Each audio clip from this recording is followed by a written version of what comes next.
इमामत के क्या शराइत हैं, कौन आदमी इमामत करा सकता है?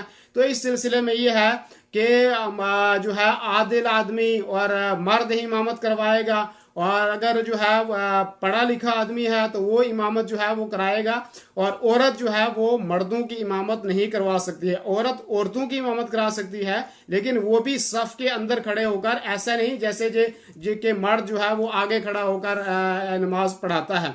और इसी तरीके से जो है और भी बहुत सारे मसाइल हैं। इमामत का ज़्यादा हकदार कौन है जो इमामत जिसको करनी चाहिए? इस बारे में अल्लाह के रसूल सल्लल्लाहु अलैहि वसल्लम की हदीस है, सही मुस्लिम की रिवायत है, फरमाया या उम्मुल कौम अक़राहुम लिकिताबिल्लाह, कि लोगों की इमामत वो करवाए कि जिसको कुरान का ज़्यादा इल्म हो, जो कुरान सबसे अच्छा पढ़ने वाला हो, वो लोगों की इमामत जो है वो करवाए।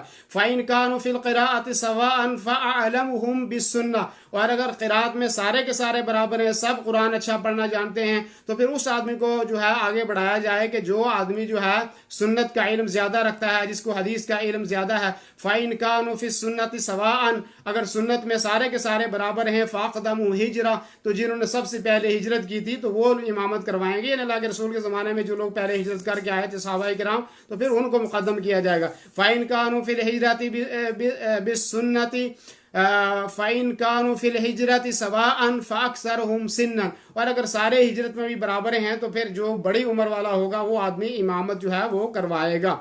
और ऐसे ही जो है अगर कहीं पे किसी मस्जिद में इमाम जो है वो मुकर्रर है हुकूमत की तरफ से या किसी कमेटी की तरफ से, तो ऐसी सूरत में उस इमाम को ही नमाज पढ़ाना देना चाहिए, और ये मुतालबा नहीं करना चाहिए कि मैं जो है वो बाहर से आया हूँ और मैं नमाज पढ़ूँ। या घर में कोई आदमी नमाज पढ़ता है तो उस आदमी के घर में आप जब जाएं तो उस आदमी का जो घर वाला है उसका ज़्यादा हकदार है कि वो इमामत करवाए, इसलिए कि अल्लाह के रसूल की हदीस है जो फरमाया ला यउम्मन रजुल फी अहलिही वला सुल्तान इल्ला बिइज़्निही, कि आदमी किसी के घर में और किसी हाकिम की इजाज़त के बगैर जो है साहिब खाना और हाकिम का उसकी इजाज़त के बगैर इमाम न बने। यानी कहीं इमाम मुकर्रर है रस्मी तौर पे या मुतय्यन है तो वहाँ उसी को पढ़ाने देना चाहिए। अपनी तरफ से ये कोशिश नहीं करनी चाहिए कि मुझे जो है वो आगे बढ़ाया जाए, ऐसा नहीं करना चाहिए।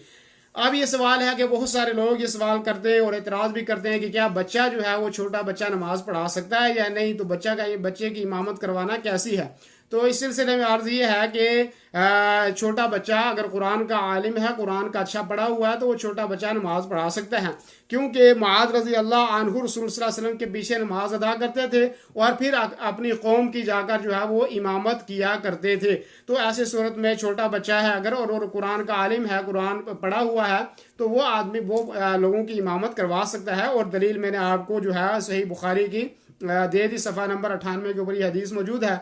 और ऐसे ही जो है इमाम शाफी रहमतुल्लाह भी यही कहते हैं कि छोटा बच्चा जो है वो नमाज पढ़ा सकता है, और उनका इस्तिदलाल जो है अम्र इब्न सलमा की हदीस है जिसमें मज़कूर है कि रसूल सल्लल्लाहु अलैहि वसल्लम ने फरमाया कि कुरान का जो ज़्यादा कारी हो वही इमाम बने, ठीक है नी।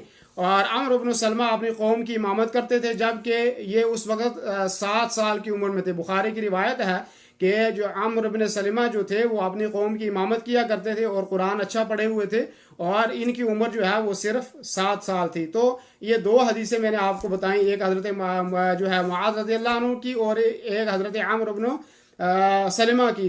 तो इससे ये साबित होता है कि छोटा बच्चा जो है वो अगर कुरान का हाफिज़ है, कुरान अच्छा पढ़ना जानता है, और उसके मुकाबले में और कोई जो है उतना ज़्यादा कुरान पढ़ना नहीं जानता, तो ऐसी सूरत में बच्चा जो है वो बच्चा इमामत करवा सकता है और नमाज सही हो जाएगी। इसी तरीके से ये है कि औरतों की इमामत कर सकती है लेकिन मर्दों की इमामत वो नहीं कर सकती। और वो जो है उसकी हदीस भी जो है सुनन अबू दाऊद की रिवायत है कि उम्मे वर्का बिन्त नौफल जो है वो घर में नमाज पढ़ाया करती थी अपने अहले बैत को, अपने घर वालों को। तो औरत घर में नमाज पढ़ाएगी और सफ में खड़ी होकर पढ़ाएगी, जैसे कि पहले मैंने इसकी वजाहत कर दी।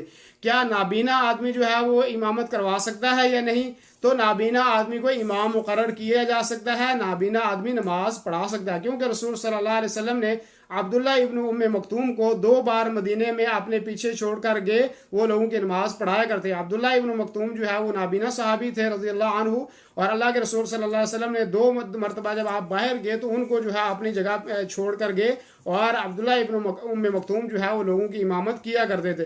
तो इससे ये साबित होता है कि नाबीना आदमी जो है वो इमामत करवा सकता है, उसकी इमामत में कोई हरज नहीं है।